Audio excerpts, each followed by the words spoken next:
Hai millennials, gue balik lagi. Dan kali ini gue mau ngebahas tentang investasi.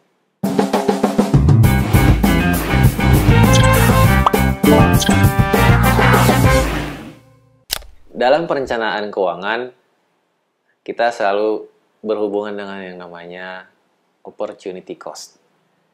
Contohnya, kalau kita ngikutin maps di jalan nih, kalau kita belok kiri, maka kita kehilangan kesempatan untuk tahu bagaimana sebenarnya situasi jalan kalau kita belok kanan, lancar kah atau macet. Nah, begitu juga dalam keuangan. Kalau kita misalnya dengan dana yang terbatas memilih membeli saham ANTM, maka kemungkinan kita jadi nggak bisa beli MDKA, apalagi BBCA. Tapi semua tergantung bukan cuma keterbatasan dana. Kita nggak bisa borong semua saham yang ada di IHSG. Kita cukup beli semua atau hanya satu yang cocok sama kita. Cocok itu juga ada tanda kutipnya nih. Jangan cocokmologi aja. Misalnya kita ngelihat Lo Keng Hong udah cerita bahwa BBCA itu cocok buat dia. Kita belum tentu cocok. Kita nggak bisa langsung follow apa yang dia beli. Cuma dengan dasar ceritanya dia. Apalagi tujuan kita mau jadi OKB. Enggak, jangan ke situ dulu ya. Gue juga pernah berpikiran seperti itu, tapi sampai hari ini gue nggak pernah beli BBCA. Karena menurut gue, karakter BBCA belum cocok sama gue. Gue mau cerita bahwa nggak sedikit orang beli saham pakai alasan mengikuti berita. Beritanya bukan tentang harganya naik turun ya, tapi mana yang bulan lalu menjadi top gainer, baik itu reksadana saham maupun sahamnya juga. Nah, kalau kita ngelakuin hal seperti ini dari bulan ke bulan, lama-lama kita bukan menjadi investor, tapi kolektor saham. Nah, itu nggak bagus dong. Apalagi kalau yang kita koleksi ini tuh bukan yang industrinya berbeda atau terdiversifikasi dengan baik.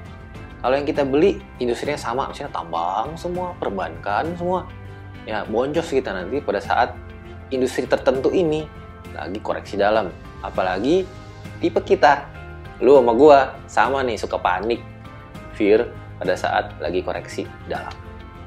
Pelan-pelan. Terus gua mau cerita bahwa di tempat lain ada orang yang meyakini bahwa emas adalah investasi yang terbaik, bukan saham. Ya masing-masing punya keyakinan ya. Itu bebas. Nah menurut mereka, selain yang terbaik, emas itu memang safe haven, oke. Tapi emas itu diyakini memberikan return atau cuan yang tinggi pada saat inflasi tinggi. Mohon maaf, tahun ini inflasi memang tinggi. Kata orang udah nyampe ke bulan. Tapi harga emas justru mendarat sampai ke jurang. Kamu mau yang mana? Mengikuti apa kata orang atau mempelajari lebih dalam? Terus bagian lagi bilang bahwa kalau investasi emas itu pasti, karena ada fisiknya yang dipegang. Beda sama saham, kita cuma punya dokumen, email dari broker saham bahwa telah memiliki saham. Misalnya BBCA, sekian-sekian lembar, sekian-sekian lot. Tapi pertanyaannya, emas yang lo pegang itu asli apa enggak? Lo harus cek dulu beneran. Oke, kalau Antam atau misalnya Lotus Archie, lo bisa cek pakai CertiI. Kalau merek lain gimana? Itu jadi PR ya. Terus, selain itu gue punya pertanyaan nih. Pertanyaannya dikit aja, 6 dan nggak berat. Tapi tergantung lo mikirnya sampai mana. Pertanyaannya itu, pertama, apa sih tujuan lo investasi? Lalu, berapa yang bisa lo tabung setiap bulannya? Kemudian, apa tujuan keuangan lo? Lalu, sebenarnya, lo ngarepin return berapa sih dari investasi itu? Terus, lo butuh dananya kapan? Butuh dananya berapa? Nah, ini ada 6 pertanyaan ya. 6. Nah, ini pertanyaan sebenarnya simpel, tapi ngejawabnya mungkin lo ragu-ragu nih. Terus, gue mau ngingetin juga. Banyak dari kita investasi di reksadana. Reksadana itu ada fund fact sheet. Dan di bawah, di paling bawah, itu tulisannya kecil banget. Ada pernyataan yang bunyinya begini. Bahwa kinerja masa lalu tidak mencerminkan kinerja masa depan. Kalau yang namanya kinerja masa depan itu potensi. Jadi kalau masa lalu nggak menggambarkan masa depan, artinya nggak pasti. Nah, itu yang kita sering lupa. Kita cuman fokus Sama kayak yang tadi gue sebut. Bulan lalu mana yang top gainer, gue masuk bulan ini. Dan seterusnya berulang. Nah, pengulangan-pengulangan ini bikin jadi kita jadi kolektor kan.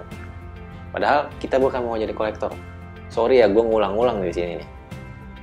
Terus, beberapa orang yang nonton video ini mungkin jagoannya TA atau analisa teknikal. Mungkin bakal ngelempar telur atau tomat nih kemarin. Tapi nggak apa-apa, tomat sama telur nggak nyampe ya, sorry.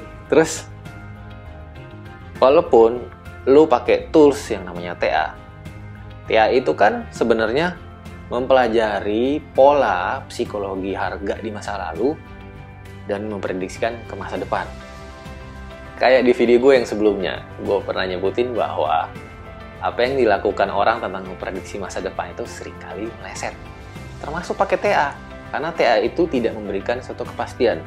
TA itu memberikan kesempatan kita menganalisa kemungkinan di masa depan dengan suatu probabilitas atau kemungkinan tertentu.